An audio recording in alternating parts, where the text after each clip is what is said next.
4.10 총선 사전투표율이 총선 기준 역대 최대치를 기록했습니다. 이를 두고 여야는 각기 다른 해석을 내놓고 있는데요. 표심의 향배가 주목됩니다. 네, 오늘 두 분과 함께 정치권 소식들 짚어보도록 하겠습니다. 정우김 전 국회의원, 김명주 전 국회의원 모셨습니다. 어서 오시죠. 두 분 어서 오십시오. 네. 안녕하십니까.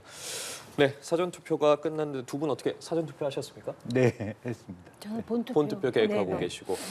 저도 사전투표장 나가봤는데 확실히 좀 열기가 느껴지긴 하더라고요. 이번에 사전투표율이 31.28%, 사전투표가 시작된 이후 세 번의 총선 중에 가장 높은 사전투표율을 기록을 했습니다. 자, 이렇게 높은 투표율의 배경에 대해서 좀 두 분께 먼저 여쭤보고 대담 시작하죠. 어떻게 보셨어요? 네, 그동안의 총선에서 이렇게 30% 넘는 사전투표율을 기록한 것은 처음이라고 하더라고요. 그리고 특히 호남 지역은 40% 가까이 사전투표율이 올라갔는데 그만큼 우리나라의 사전투표 시스템이 굉장히 유권자들 입장에서 좀 편리하게 되어 있다라는 예. 측면도 있고요. 또 각자 자기가 지지하는 후보들에게 반드시 투표하겠다는 그런 열의가 담겨 있는 것 같습니다. 예를 든다면 본투표에 하겠다고 마음을 먹었다가 다른 사정이 생겨서 못하는 상황까지도 차단하겠다라는 그런 의지도 지금 엿보이는 상황이고요.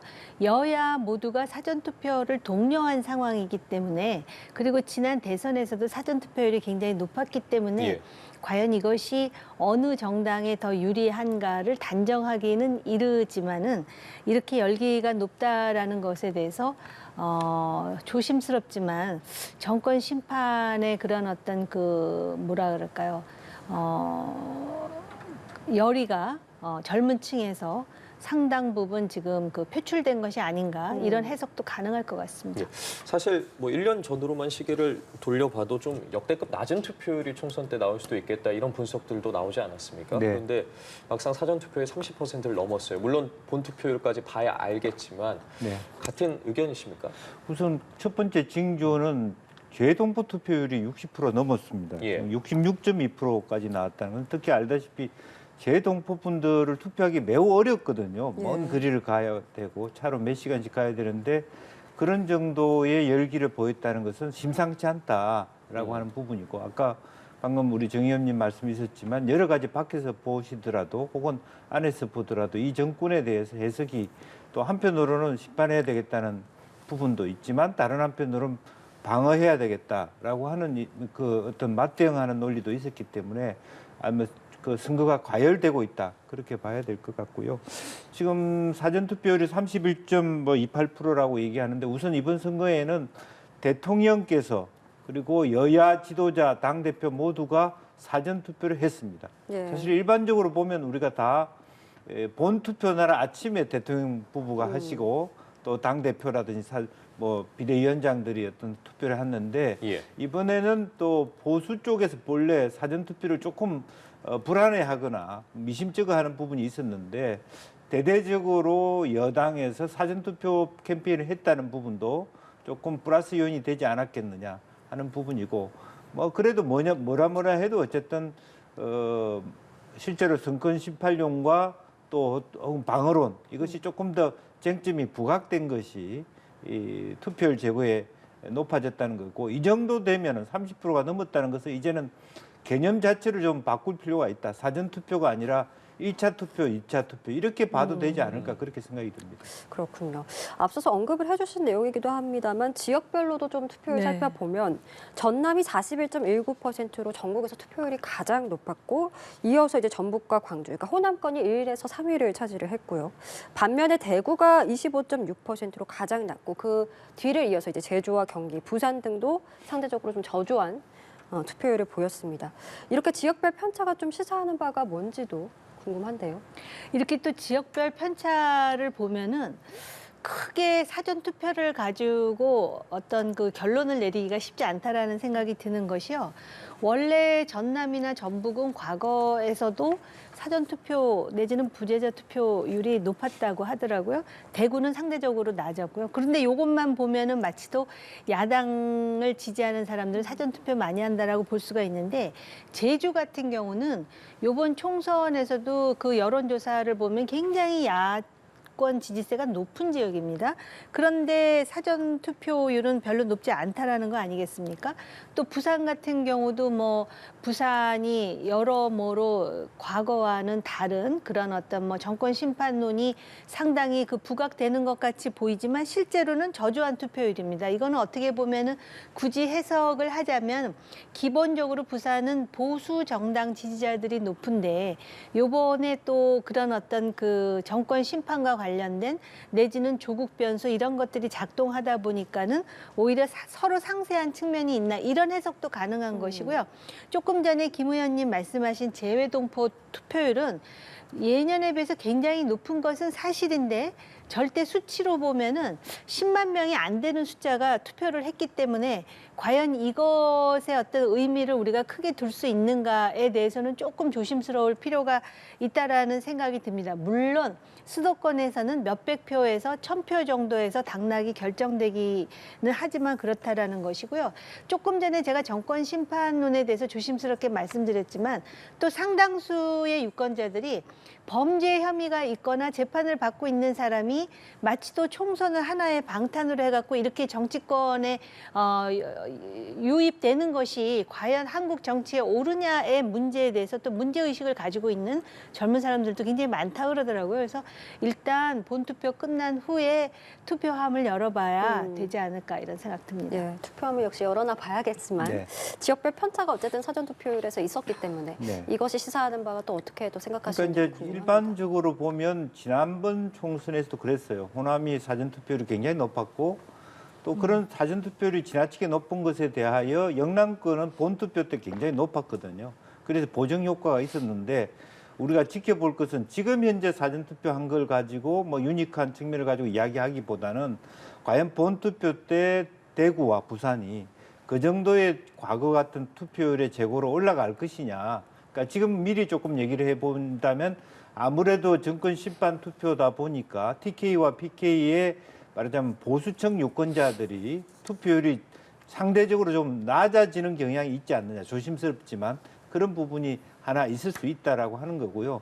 뭐 다시 언급하지만 이 지금 사전 투표율의 트렌드를 가지고 누가 확실히 이겼다 뭐 하다고 얘기하기는 전체적으로 옛날의 과거의 경험에 비추어 봤을 때 아직 이르다. 뭐 그런 말씀을 드릴 수 있을 것 같습니다. 예, 두 분과 사전 투표율 관련해서 이야기 나눠보고 있는데 어쨌든 두 분 모두 본 투표까지 좀 지켜봐야 할 것 같다라는 말씀을 해주셨고, 자 사실 정치권에서 투표율이 높으면 지금 뭐 현 야당이 또 야권이 또 낮으면 현 여권이 좀 유리하다는 게 일반적인 해석이었는데 이제 조금 그에 대한 분석들도 바뀌고 있는 것 같아요. 오히려 네. 좀 여러 가지 뭐 말 그대로 지지층이나 아니면 투표층 나이대별로 좀 살펴봐야 한다 이런 이야기도 계속 나오고 있거든요. 그렇습니다. 그리고 이 연령층과 관련해서도 과거의 통념이 많이 달라진 그런 경향을 보이는데요. 특히 이제 60대의 경우에 60대가 넘으면 전부 보수 지지자가 높다라는 것이 일반적인 통념이었는데 소위 운동권 586 세대가 이제 60을 넘어가기 시작했단 말이죠. 그런 요소를 또 우리가 감안해야 될 것 같고요. 또 40, 50대는 뭐 이제 야당 지지자들이 높다 이렇게 얘기하지만 20, 30대 있잖아요. 20, 30 세대는 그렇지가 않습니다. 예를 든다면은 뭐 조국 전 장관의 입시 비리에 대한 그 국민의 분노를 스스로 체감한 측면도 있고요. 또 그런가 하면은 지금 그 20, 30 세대 중에는 전공의들도 또 포함되어 있지 않겠습니까? 그렇기 때문에 일방적으로 이렇게 예단하거나 속단하기가 쉽지 않은 세대예요. 그리고 오히려 어떤 면에서는 자신의 이해에 근거해서 탈이념적인 속성을 보이기 때문에 일반화시켜서 어떤 연령대에는 야당 지지가 높다, 여당 지지가 높다라고 하기는 어렵지만 여론조사상으로 보면 여전히 장년, 노년층에서는 보수 정당에 대한 지지자들이 높은 것이 맞고요. 그리고 40, 50대의 경우 그리고 또 특정 지역, 특히 호남을 중심으로 해서 야당 지지가 높은 것은 일반적인 경향이라고 볼 수 있을 것 같습니다. 지금 말씀해 주신 부분을 보면 지금 여야 모두 자신들에게 좀 유리하다, 사전 투표율이 높다 이런 얘기 나오고 있지 않습니까? 네. 여당 지지층이 좀 결집했다고 보세요? 여당 지지자들은요, 선거 막판에 결집합니다. 그리고 아마 그런 그 정권 심판이라는 그런 공약에 직접 이렇게 구체적으로 내세우진 않았지만은 그런 일련의 기세에 대한 위기감을 느낄 것이고요. 그리고 지난 대선 때도 보면은 사실 0.73%였지만은 실제로 당시 이재명 후보에 대한 거부감이 단순히 보수 지지자들뿐만 아니라 중도 무당층에 있었던 사람들도 상당히 거부감을 일정 정도 반영해서 투표장으로 나왔었거든요.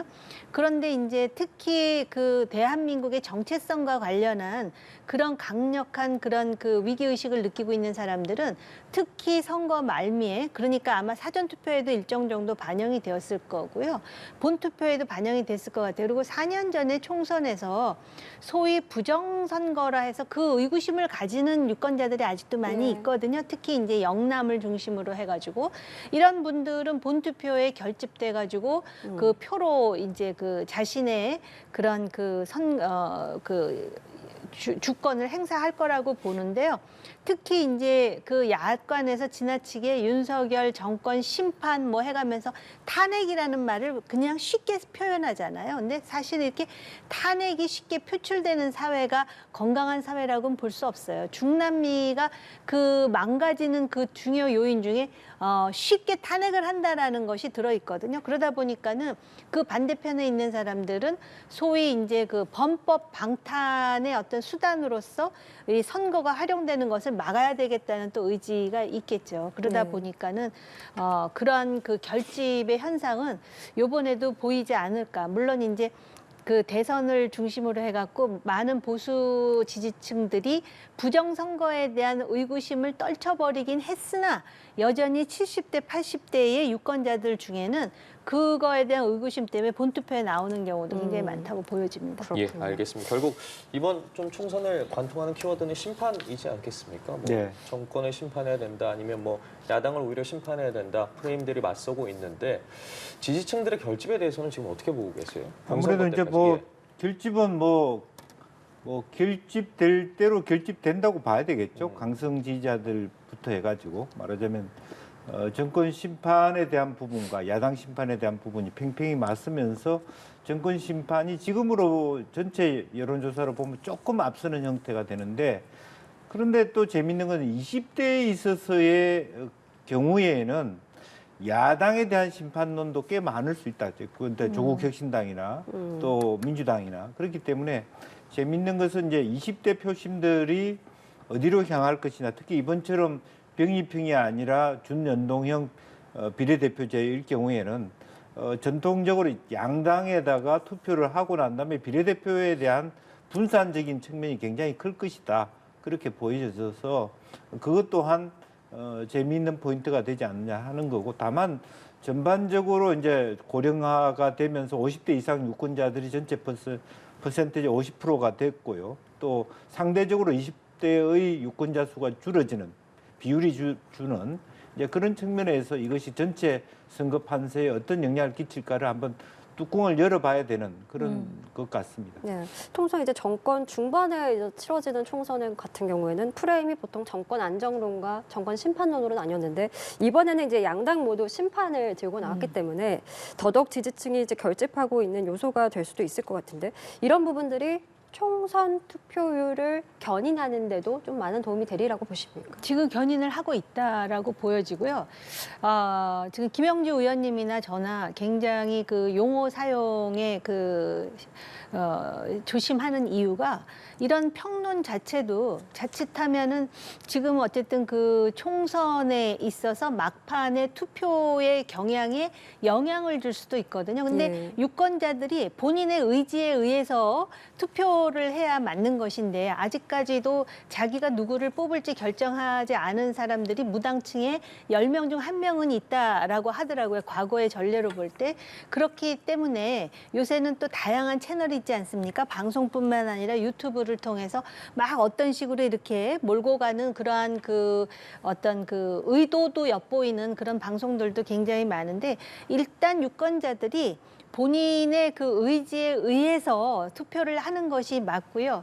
그리고 지금 말씀드렸듯이 이 대선과 대선 사이에 대통령이 취임하고 중간에 이렇게 일어나는 선거는 대체로 정권에 대한 평가가 굉장히 높습니다. 그래서 그런 경향성이 있다라는 것에 더해서 이번 선거에서는 또 독특하게 주요 야당의 대표의 어떤 사법 리스크라는 게 여전히 그 현안으로 있는 상태에서 하기 때문에 여당 지지자들은 아마 그것에 대해서 방탄 심판을 하겠다라고 나올 것이고 또 여당은 정권 안정을 호소하는 동시에 또 그걸 부각시키다 보니까 마치도 정권 심판 대 2조 심판 이런 모습으로 보이는 것 같습니다.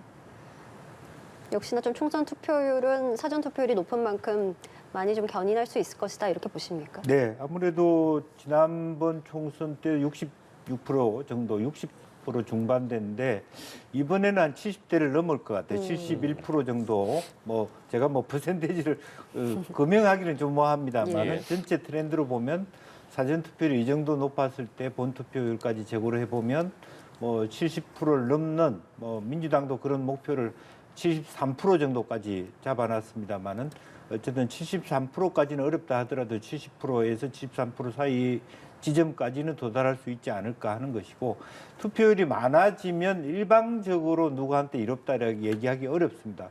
뭐 예컨대 60대면 무조건 보수 그렇지 않거든요. 586이 벌써 686이 돼 있는 상태에 있기도 하고 원체 지금 이제 물가가 시장 물가가 어렵기 때문에 서민들이 받는 고통은 뭐 60대라서 덜 받고 뭐 20대라서 많이 받고 이런 부분이 아닙니다. 이제 그런 측면이 상당히 어떤 이번 22대 총선의 결과들이 앞으로 있을 어떤 총선들의 바로미터가 될 수 있을 정도의 좀 다양한 새로운 트렌드를 견인해 하지 않을까 그렇게 보여지기도 합니다. 예, 알겠습니다.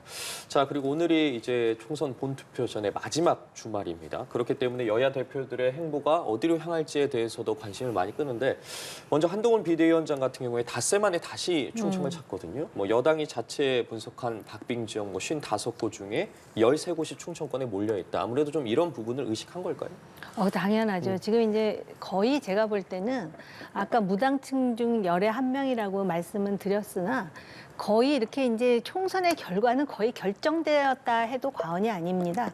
여기서 이제 경천 동지할 돌발 변수가 나올지 안 나올지는 모르겠지만은 예. 어쨌든 사전 투표 다 끝났고 본 투표 이제 며칠 남지도 않은 상황이잖아요. 그러다 보니까 이제 거의 뭐 죽을 힘을 다하는 상황입니다. 그런데 충청도의 경우에 지금 말씀하셨듯이 초경합지가 너무 많고요. 수도권도 많고 그러다 보면은 당 지도부의 입장에서는 이제 거기를 끝까지 이제 공략할 수밖에 없는 상황인데 충청권을 다시 한번 갔다라는 거는 이제 최후의 일격을 하겠다라는 의미인 것 같고요.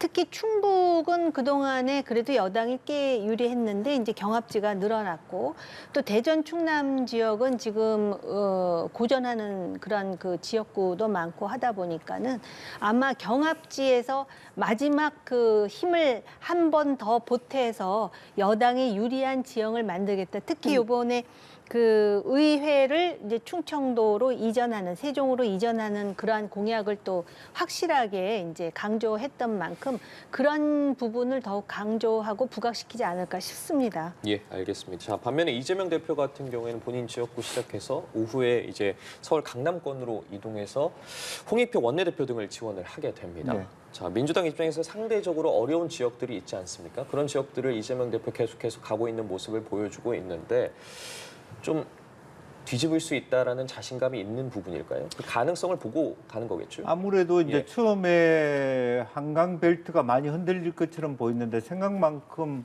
많이 흔들리지는 않았습니다. 민주당 후보들이. 예, 그래서 특히나 초기에 상당히 이제 공천 때문에 굉장히 어렵거든요. 강북 지역도 그렇고 뭐 그런 많은 어떤 이야기거리가 있어서 흔들릴 것처럼 보였는데 상당히 뭐 도봉, 강북 뭐 까지 안정적으로 돼 있고 뭐 광진이 이제 박빙 지역이 되고 그렇습니다만은 이제 그런 한강 벨트가 일정 정도 안정세 또 용산까지도 물론 박빙입니다만은 큰 흐름으로서 나쁘지 않다고 봤을 때 지금 우리가 더 공격할 수 있는 지점이 두 군데 있는 것 같습니다.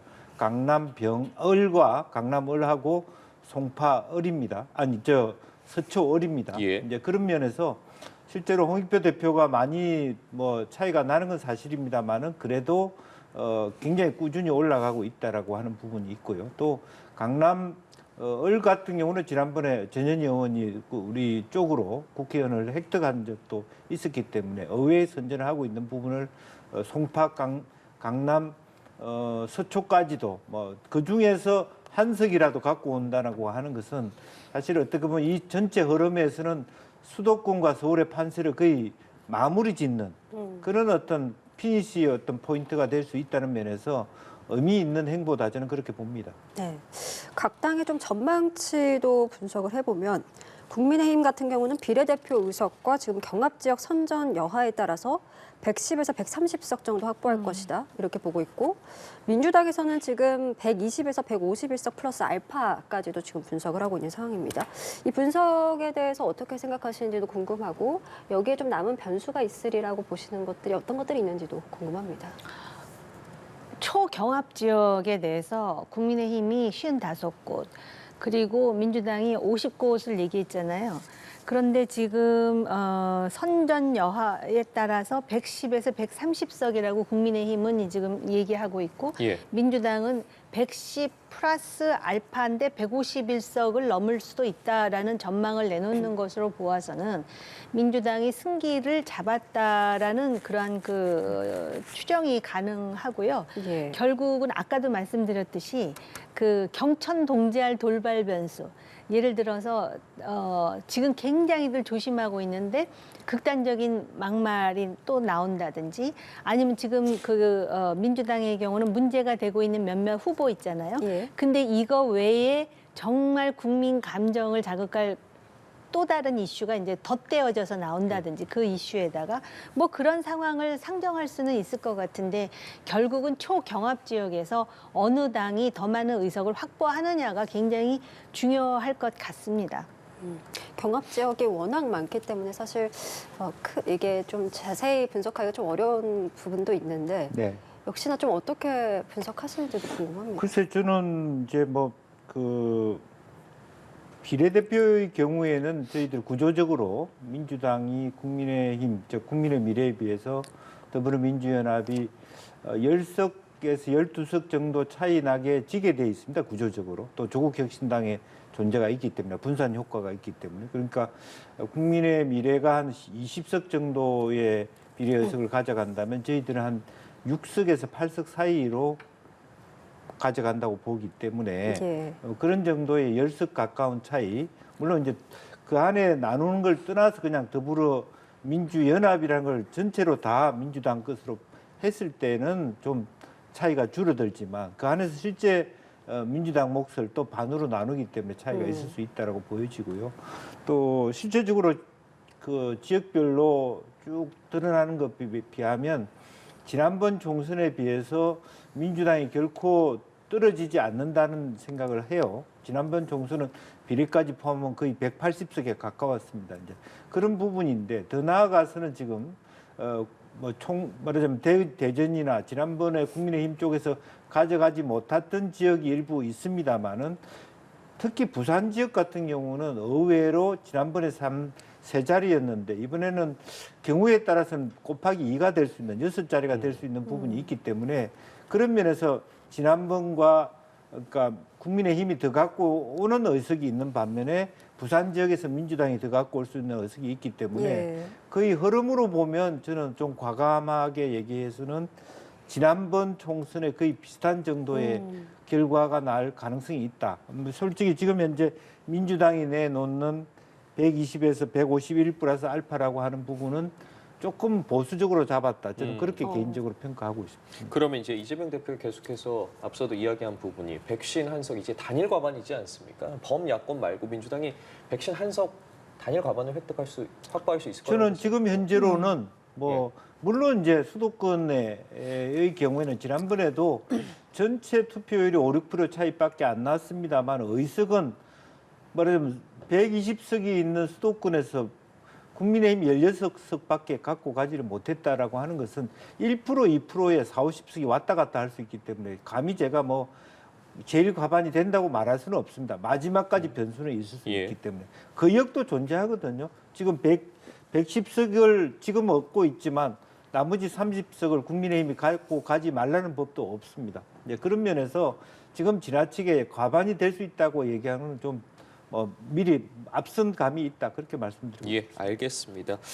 자, 저희가 의석수에 대해서 이야기 나눠봤는데 이번엔 좀 공약에 대해서 좀 살펴보도록 하겠습니다. 여야 모두 공약 경쟁 벌이고 있는데 여당 같은 경우에는 뭐 한동훈 비대위원장도 그렇고 뭐 국회 세종 이전, 뭐 경기 원샷법 계속해서 발표하고 있고 민주당 같은 경우에는 전 국민에게 25만 원을 지급하겠다, 뭐 가상화폐 제도와 약속 등 하고 있거든요. 실효성들이 좀 있는 공약이라고 보십니까? 저 개인적으로는 그렇게 뭐 진행을 할지의 여부를 떠나서 과연 이게 적실성이 있는 공약이냐에 대해서 의문을 많이 가지고 있는데요. 아무튼 지금 현재로는 이제 무당층에 호소하는 특히 2030 세대를 어떤 식으로든 수치적으로는 적을지 모르지만 이 사람들이 어떤 면에서는 캐스팅 보트의 그런 어떤 그 카드를 쥐고 있는 거기 때문에 그래서 이 공약을 좀 봐야 되는데 일단 2030과 관련해가 주고 국민의힘에서는 뭐 청년청이라든지 그런 그 공약을 세웠더라고요. 그런데 사실은 이제 이런 공약 이전에 그동안에 그러면은 여당은 어떻게 해왔고 야당은 어떻게 해왔고 또 정부는 어떻게 해왔나를 보면서 판단할 것 같은데 아무래도 이제 정부에게 있어서 가장 부담이 되는 이슈는 이태원이라든지 또는 최수근 상병과 관련한 문제가 아닐까 싶어요. 왜냐하면 야당에서 그걸 계속해서 공격하고 있기 때문에. 그런데 또 젊은 층의 입장에서 볼 때는 그런 공격에 대해서 귀를 기울이다가 막상 이번 선거에서 공영훈 후보라든지 양문석 후보를 보면은 마치도 민주당은 그게 아닌 어떤 청년이라든지 아니면 소외된 사람을 위한 공약을 마치도 세울 것 같은데 오히려 돈이 많아서 자식들에게 쉽게 증여를 해주고 또 증여세까지 다 내주고 자기네들과는 전혀 다른 그런 그 환경에서 사는 사람들이 후보가 됐다라는 생각을 안 하겠습니까? 또 한 후보의 경우는 민주당 후보임에도 불구하고 강남에 집을 사기 위해서 딸 이름으로 11억을 불법 대출 받아가지고 뭐 그런 것이 과연 젊은이들의 눈으로 볼 때 이것이 좋게 보일 것인가. 또 하나는요.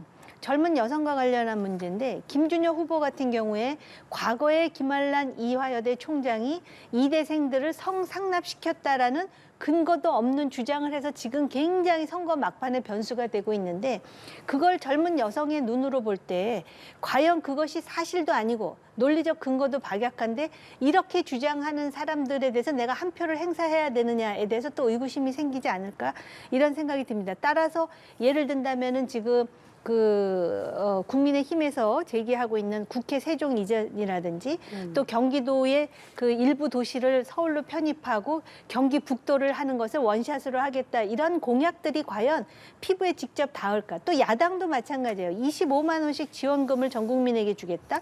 가상화폐를 제도화하겠다 그러는데 25만 원을 지원한다라는 이런 식의 파퓰리스트적인 그 공약이 과연 젊은 사람들에게 25만 원의 의미가 무엇일지에 대해서 생각한다면 그 적실성보다는 최근에 있었던 정치적 이슈를 가지고 판단하리라 저는 개인적으로 생각합니다. 예, 여야가 여러 공약들을 내놓고 있고 말씀해 주신 것처럼 2030 이제 무당층의 표심이 어디로 향할지가 상당히 관심이 모이는데 행안부에 따르면 이 2030 청년층 유권자 비율이 전체 유권자의 30%를 넘는다고 하더라고요.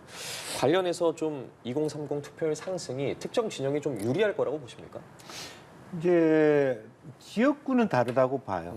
그런데 예컨대 비례대표 조국 혁신당의 표가 잘 가지 않을 가능성. 지금 전체 흐름은 뭐 조국 혁신당이 비례대표 의석 중에서 1위를 한다, 2위를 한다고 하지만 전체 구성원이 얼마나 될지, 퍼센테이지가 얼마나 될지 모르지만 의외로 2030 세대들은 그와 같은 어떤 뭐 조국 혁신당에 대한 혹은 민주당에 대한 약간의 혐오 뭐 그런 부분들이 있어서 일정 정도의 간섭적 투표를 제외하고는 상당히 어떤 다른 선택적 대안을 예컨대 이준석 대표의 어떤 개혁신당을 선택한다든지 차라리 녹색정의당을 한다든지 어떤 비록 사표가 될지언정 이런 선택도 할 수 있지 않겠냐 그런 생각이 들고요. 제가 이제 지금 이번 총선에서 느끼는 것은 뭐 여당의 그 공약들이 너무 커요. 그래서 피부에 와닿지 않는다. 좀 서민들은 사과 하나 뭐 그야말로 뭐 계속 그 논란이 됐습니다. 파 한 단이 중요한데 막 지하화하겠다, 철도화하겠다 이렇게 하니까 좋은 것 같은데 바로 나와 연관이 안 된다라고 하는 부분에 대해서 한편으로 보면 여당의 공약들이 너무 크고 한가해 보인다라는 생각이고요. 야당은 가볍고 포퓰리즘이라는 비판을 할 수 있지만 그래도 당장 내 주머니에 들어올 것 같은 그런 면에서 다른 방식으로 보면 표와 연동성으로 보면 오히려 야당이 훨씬 더 적확하게 들어가는 거 아닌가 뭐 그런 생각을 하게 됩니다. 그렇군요. 피부에 와닿지 않는 공약들이다라는 이제 두 분의 평가에 따라서 아무래도 공약보다는 좀 정치적 이슈에 이 무당층의 표심이 향할 것이다 이런 분석을 이제 내주셨는데 그래서 이제 지금 여야 간에 계속해서 정치적 이슈로 난타전은 거칠어지고 있는 것 같습니다. 앞서 언급해주신 뭐 김준혁 후보 막말 논란, 양문석 후보 편법 대출 논란 이런 것도 이제 여당이 계속해서 겨냥하고 있고 민주당에서는 그에 맞받은 상황으로 지금 이복현 금융감독원장이 이 양문석 후보 조사한 것을 같은 잣대로 장진영 후보 그리고 이원모 후보에 대해서 조사하라 또 이렇게 또 언급을 하고 있는 상황이거든요.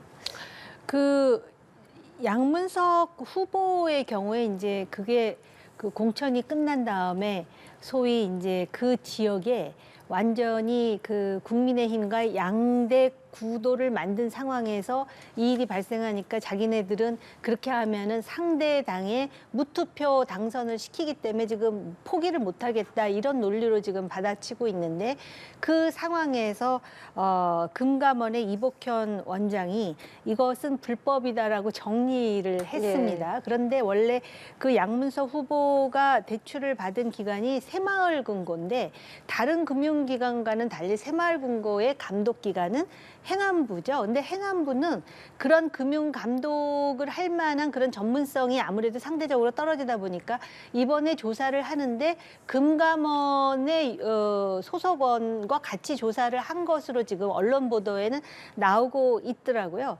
그런데 이것을 굳이 금감원장이 나서서 불법이라고 얘기하지 않아도 국민들은 이미 다 알고 있는 사실인데 마치 또 그렇게 함으로써 관권 선거라는 상대당의 빌미만 지금 그 초래한 것이 아니냐 이런 아쉬움이 있습니다. 그러다 보니까는 지금 장진영 후보의 부동산 대출 의혹 뭐 운운하면서 이거 같이 지금 금감원에서 하라고 그렇게 이제 맞받아치고 있지 않습니까?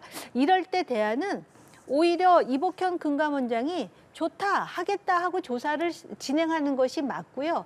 그리고 지금은 여당이고 정부 기관이지만 정부 기관이 중립성을 견제한다라는 모습을 보여주는 것이 오히려 총선 국면에서는 여당에게도 그게 유리하지 않을까 이런 생각이 들어요.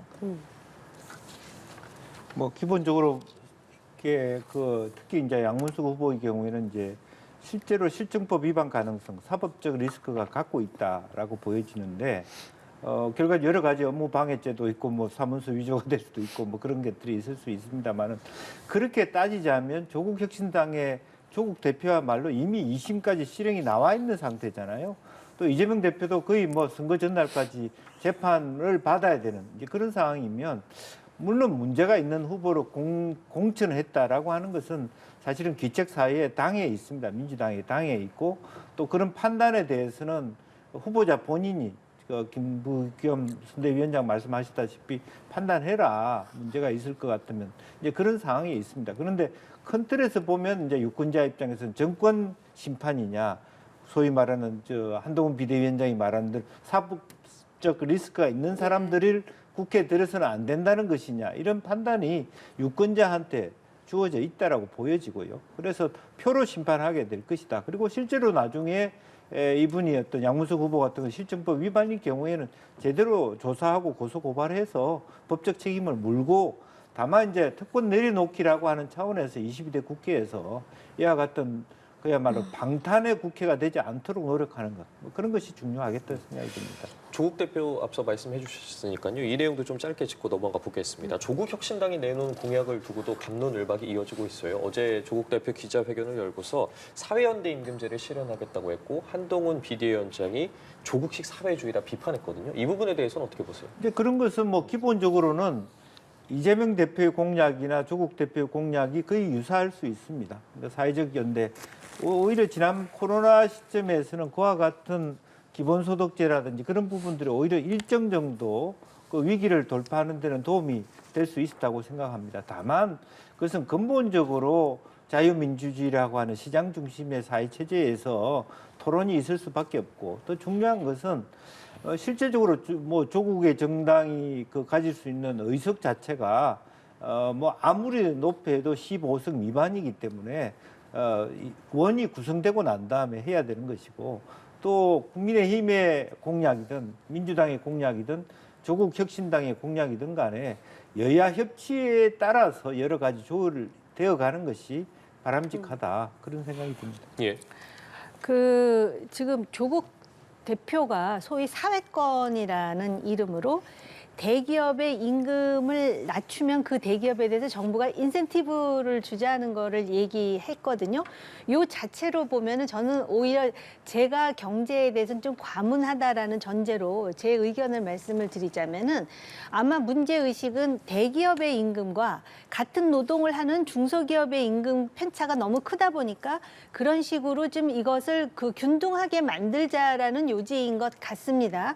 근데 오히려 이거는 그 소위 대기업 강성 노조들이 들고 일어나야 될 상황이거든요. 왜냐하면 대체로 임금이 높은 대기업들이 강성 노조, 특히 민노총을 중심으로 해가지고 그러면서 강력한 임금 협상을 하면서 오히려 하청기업이라든지 중소기업에 대한 고려나 배려 없이 자기네들만 임금을 높여왔던 측면이 있는데, 오히려 이것을 조국 대표가 사회권 얘기를 하면서 오히려 기업이 그 임금을 낮추면 그 기업에 대해서 이제 뭐 보조금을 준다든지 하겠다라는 것인데, 오히려 그렇다면은 이 부분에 대해서 한동훈 위원장은 이렇게 되받아쳤으면 어땠을까라는 생각이 드는 것이요. 일단 그 임금을 좀 중소기업의 임금을 맞춰보겠다라는 것에는 그런 어떤 그 고민을 하고 있다라는 거는 평가하는데, 그렇다면 중소기업의 임금을 어떤 식으로든 올려주기 위해서 그 기업들의 생산성을 제고하는 방향에 대해서 얘기해야지, 이쪽에 있는 임금을 내리겠다라고 하는 것에 대해서 과연 강성노조 대기업 소속원들은 어떻게 생각을 하며, 자본주의 시장 경제에서 그럼 생산성을 높이는 데 있어서 당신이 제안한 것이 효과가 있다라고 보느냐라고 반박하는 게 훨씬 이 정책과 관련해 가지고 여당, 책임 있는 정부 여당이 어떤 고민을 이렇게 유권자들이 확인할 수 있도록 만들어줬으면 어땠을까라는 생각이 들어요. 알겠습니다. 저희 오늘 두 분 말씀은 여기까지 좀 들어보도록 하겠습니다. 지금까지 정옥인 전 국회의원, 김명주 전 국회의원과 함께했습니다. 오늘 말씀 고맙습니다. 고맙습니다.